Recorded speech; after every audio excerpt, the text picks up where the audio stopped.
Fair value gaps are a big reason I've made 7 figures from trading. Before I learned them, I was a broke and struggling trader for nearly a decade, blowing account after account because I didn't trust any trading setup. I've now been a full-time trader for the past 3 years and have withdrawn over $1 million across 200 plus payouts. And recently, I've had multiple $50,000 days using mainly fair value gaps.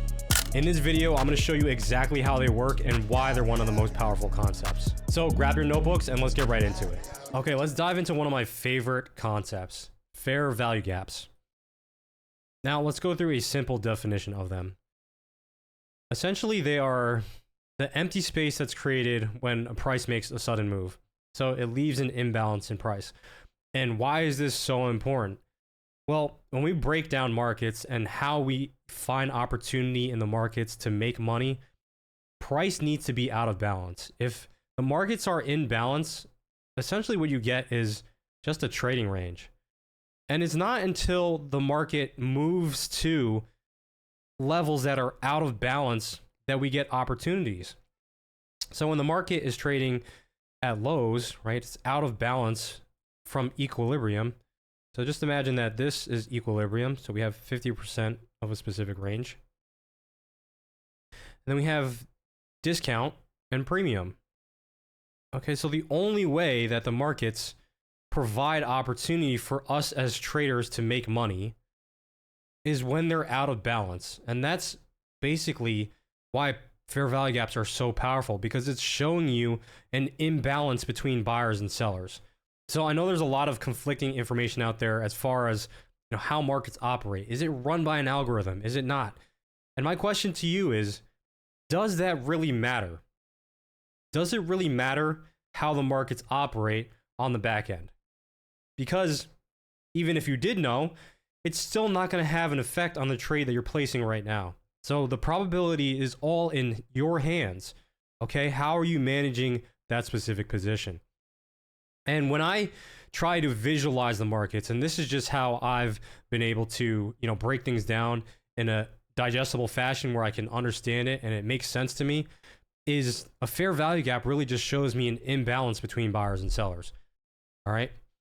And that's really what we need to make money. So when we talk about fair value gaps, what is a fair value gap? A fair value gap is a 3-candle pattern, right? Where you have 1 candle, 2 candles, and 3 candles. But as you guys can see, this 3rd candle does not fill in the body of this candle. Okay, so as part of that simple definition, right, it makes a sudden move, leaving an imbalance. So this is creating what? A buy-side imbalance. And the way that I view these is that buyers are in control of these markets. But that's all you need to know. I don't really care if there's an algorithm driving it or not. Pay attention to these patterns enough and watch them pan out, and they will help your trade. They will aid in your trading. They will help you determine, which direction is order flow really going. Is it going higher or is it going lower? And when these levels get inverted, right, now we have possible opportunities to go the other direction, right? Because now all of a sudden this buy side imbalance is being violated to the downside. That's really all we need to know. What side is the market imbalanced towards? Are there more buyers or are there more sellers? So when the markets get rebalanced, right, think about this. All it's really doing is offering price at these levels where we created an imbalance. So I've read numerous amounts of books and I've read a bunch of articles on this. And, from what I've gathered at least, right, this is my experience, my knowledge of the markets. These large funds and these large institutions, when they place orders, they're not being able to get filled at that same price. Let's say if they have, a very massive order. Let's say they want to buy $100 million of something, or maybe even more, maybe $250 million of something. They can't get the same fill price because these markets move without them. So if they get filled on, say, 100 million of it, and the other 150 million needs to get filled, well, what happens is when that order goes through for 100 million, it causes prices to, it causes these prices to jump. And when it retraces, now they're able to fill the second part of the order, right? Okay, this is how I, internalized it. This is basically how I visualize the markets or try and interpret the context of the markets, right? Because there's elephants in the room that are trying to buy up a specific asset and they're not going to be able to get filled at the correct prices. So let's say that this is, you know, I don't know, $1. So this price right here is $1, okay? So they get filled on their dollar, but now all of a sudden it jumps to here. So instead of it being $1, now it's $1.25. But they still want to get the rest of their order filled at $1. But when it returns to $1, now they can fill the other 100 million or the other 150 million, okay? And vice versa, right? If they're trying to sell an asset or offload an asset, we have this sell side imbalance. As the price rebalances at that level, they're allowed to sell more of it at the price that they want to sell it at, okay? This is our typical reaction that we're expecting from a fair value gap fill. Now, it's not going to be picture perfect like this every single time. Like, you're not going to get this old high, and then you're not going to get this low that pretty much lines up with that. Sometimes it's, you know, perfect. Other times it's not so perfect. And that's just part of markets. There's a little bit of randomness to this. Okay, so now that we understand what a fair value gap is, let me walk you through 3 essential tips to actually trading them profitably. But first, fair value gaps are just one of the many trading setups in my arsenal. And while they're great on their own, when I can combine it with 2 to 3 other concepts, it really takes my trading to a whole nother level. So if you want to learn all of the trade setups I use in depth with examples of entries, stop loss placements, etc., make sure you download my ultimate guide to trading executions, and I'll leave that link in the description. Okay, so essential tips. Tip number 1. When bullish, fair value gaps presented in discount are much higher probability, and vice versa. So let's go through a couple examples of what I mean. When we're looking for fair value gaps, this is really where you have to implement another concept, and it's basic trading ranges. So when we're trying to determine trading ranges, all you're trying to do is find a specific range that has a swing low and swing high, and use a Fibonacci tool. Okay, so when we're drawing that out, right, as I mentioned, we need markets to be out of balance. And when they're in balance, we're not really getting the opportunity that we want. So when we're hunting fair value gaps when we're bullish, the fair value gap that resides in discount is much more powerful than the ones that reside in premium. So as you guys can see here in this example, we had a much larger fair value gap that's resting in discount based on this specific swing. So we have the swing low, swing high. These bullish fair value gaps in here are low probability. Okay, so if we have an overall bullish bias on a specific market, the fair value gaps that rest in discount are much more important. And yeah, you could probably say, oh, well, there's a swing low here and there's a swing high here. So isn't this technically resting in a discount? Yeah, but this is not really an obvious swing point. Okay, so when I zoom out of this market, okay, what I'm looking for is, you know, visible swing points. This here is basically just a straight line higher. Okay, this is not really a pullback. This is not a pullback that's visible.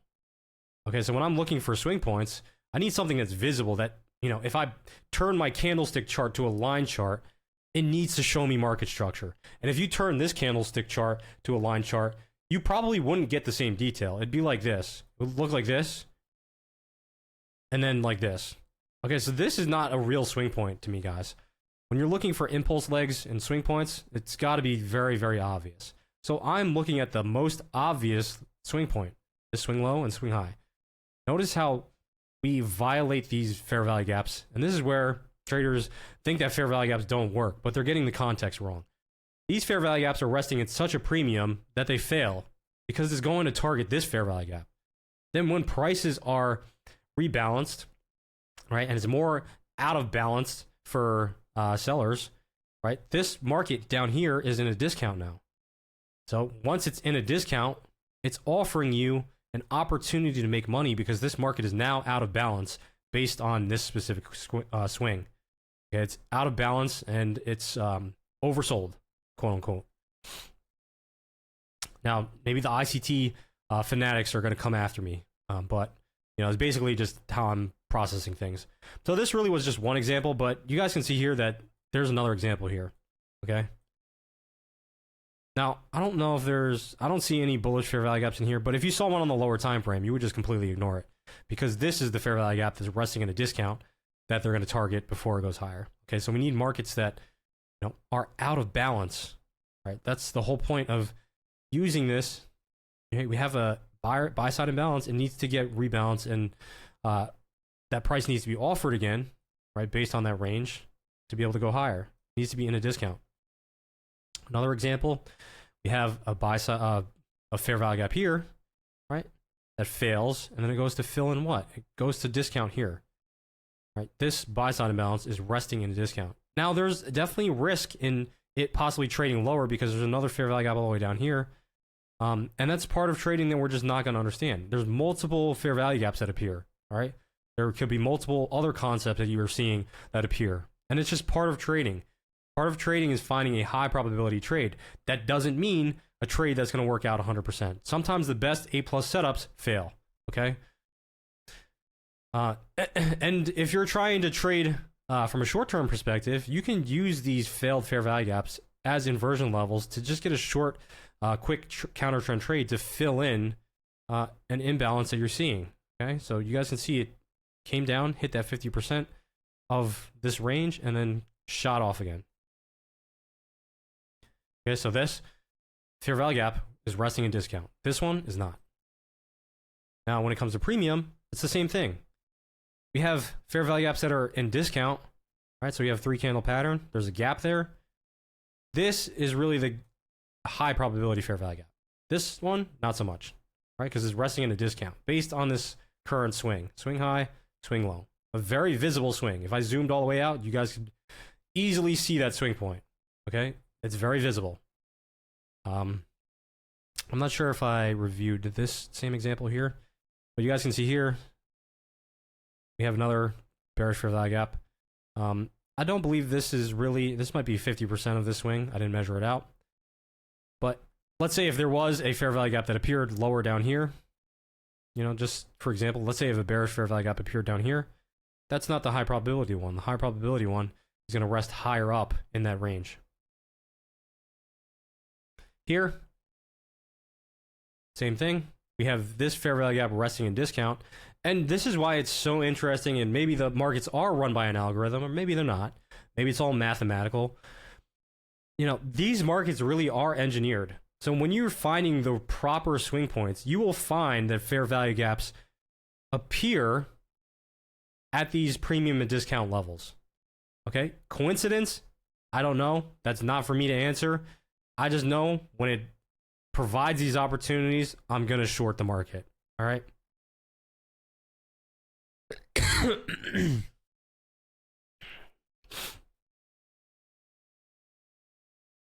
Okay, essential tip number 2. Size matters. The larger the fair value gap shows larger imbalances in price. And I usually avoid tiny and less obvious fair value gaps. Just like I mentioned with the swing points, it's got to be obvious to me. So a larger fair value gap depicts what?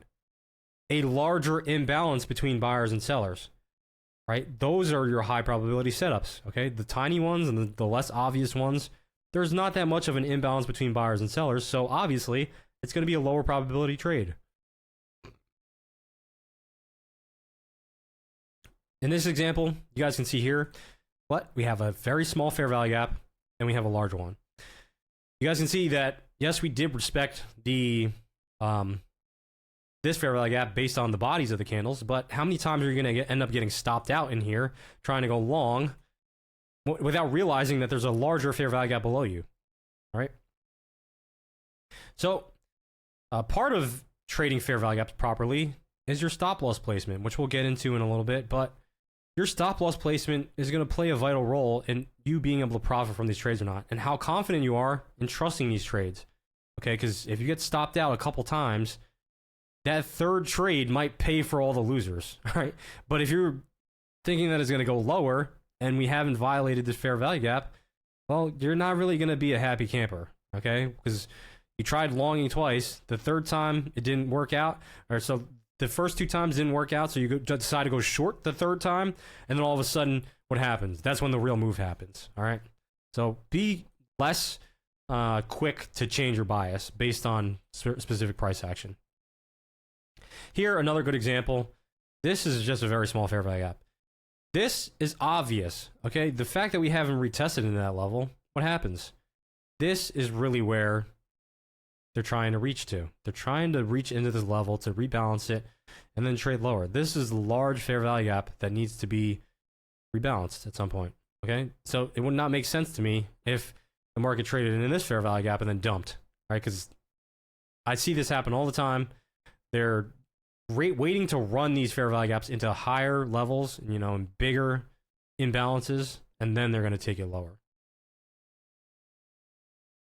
So another example here. We have a very small fair value gap here, but really this is the better fill price. So when you're thinking about trying to go long in here, while yes, it did work, like where's your stop loss? Okay, like where's your stop loss in here? This fair value gap, you know, if you used the low of this candle, it would have been totally fine. And you're getting better risk reward out of this specific trade. Okay, so instead of buying it up here, right, maybe you're buying it down here. And just keep in mind, guys, that this is not going to be picture perfect. Like I mentioned in the examples, sometimes we get markets that trade to fair value gaps and never, you know, they never go sideways like this. And other times where it hits that fair value gap and then it just dumps straight away. All right, it's just part of the game. It's part of the uncertainty with all of this. All right.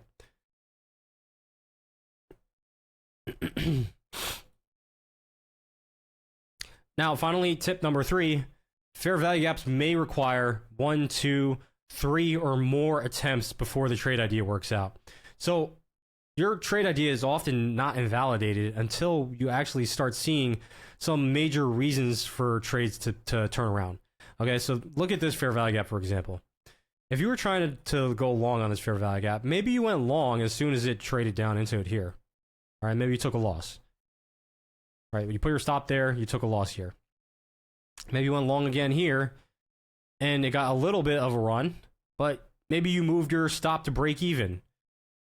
Okay, so like, let's say if you entered here, and then it ran up here, and then all of a sudden you move your stop to break even to, well, let me go back. Let's say you entered here, right? It rallied a little bit, then you move your stop to break even. Here, you're getting stopped out at break even. So now all of a sudden you're 1-1. All right? Are you going to be able to have the confidence to take the trade again? And that's where stop loss placement is so important. And it's just part of learning how to trade properly and understanding that sometimes you have to give your trade a little bit more leeway. All right? And where is the proper stop loss placement? That's all things that for you guys to figure out. Okay, a lot of times I'll err on the side of, you know, maybe leaving you at 50% of the fair value gap. So if you left at 50% of the fair value gap, it's only touching down to that level one time here. Or if you use the low of the fair value gap because it's a large fair value gap, right? Because typically when you get a very, very large fair value gap like this, you don't want to see a trade to the other end of that. Look at this one, for example. This is a very large fair value gap. If I was to short this level, I would not want to see it go all the way to the high. Right? The fact that it ran to the high, that's giving me indication that maybe I'm wrong and the market is going to go the other way. And look what happens. It goes the other way. This is another great example, right? Just because this fair value gap is getting retested so many times does not make the trade invalid. It just makes you impatient. Because let's say if you're abandoning this idea, the fact that we have this very large fair value gap, this is a quite chunky fair value gap. Not only that, but the context behind it is we created a new low. So we're creating a market structure shift here. So we have a market structure shift here. This fair value gap is pretty large. All right. If you shorted the first retracement and put your stop loss, you know, all the way at the high of that fair value gap, now it becomes a test of patience. Do you have the fortitude to stick with the trade idea and let it pan out? Okay, because this is not a short period of time. We're talking about the 23rd all the way till the 29th. This is 6 days later, and then it finally starts moving. Okay, this is on a 1 hour time frame, by the way. So if you're seeing something on the 15-minute, you know, it might be a couple hours. This might be a day later. You know, are you going to abandon your trade idea because it keeps retesting your patience? Right? Do you have the patience and fortitude to stick with this trade idea long enough to see this run? Because I guarantee you, if you can time it right and scale into trades, this run here is going to more than make up for your 1, 2, 3 losses. Okay? That's proper risk management to me. When I take, you know, 1 to 2, 3 small losses on a trade idea, that third or fourth position, if I can scale in multiple entries as it starts running in my favor, now all of a sudden, it's not just a 1 to 3 risk reward anymore. You can turn those trades into home runs, guys. And this is the power of fair value gaps. When you can stick with a trade idea that makes sense, that has context behind it, you have to be able to trust these setups. And that only comes with experience. I'm just kind of walking you guys through some of the examples that I see. But these examples occur all the time. All right, same thing here. We have fair value gaps being retested, retested, retested. But, you know, do you have the fortitude to be able to catch the one that really matters? All right, yes, these ones pay off short term. So, like, yes, you can go long here and then maybe exit at the highs. But where's the home run trade? The home run trade is really here. Because if you could scale into this trade and then you get this massive run like this, and then you're exiting at the highs, right? Again, this trade makes up for all of this sideways price action. So again, recapping these guys, you know, making sure that you have fair value gaps that are presented in discount versus premium. The larger the fair value gap, the bigger imbalance there is, and I usually avoid the small ones. And fair value gaps may require 1 to 3, 1 to 3 or more attempts before the trade idea works out. So pair this concept with context, right? Do I have a draw on liquidity? Is the market in a trending environment? Are there reasons for the market to trade in the same direction that the fair value gap is being presented? This basic concept is powerful on its own, but when you combine it with the right mindset and market context, you're on your way to becoming a consistently profitable trader. If you want to learn more about the mindset it takes to become a 7-figure trader, I've put together 7 of the biggest lessons I've learned over my 14 years in the markets. You guys can check that video out right here. And as always, thanks for watching, and I'll see you guys in the next video.